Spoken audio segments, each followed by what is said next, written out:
Чельпек. Мука пшеничная 600 граммов. Яйцо 240 граммов. Молоко 120 граммов. Соль 2,5 грамма. Выход теста 960 граммов. Масло топленое на жарку 450 граммов.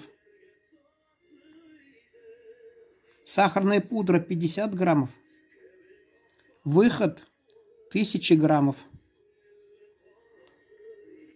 Яйцо взбить, добавить молоко, соль, муку. Все смешать и тщательно замесить крутое тесто.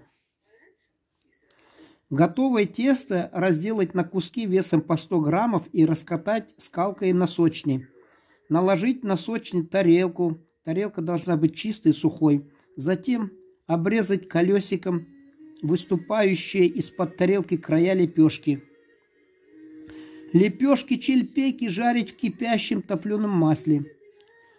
Чтобы чельпеки приобрели характерную форму, во время жарения их края слегка сдавливают тонкими деревянными палочками.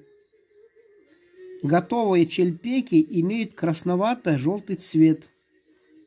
На стол их подают остывшими, обсыпав сахарной пудрой.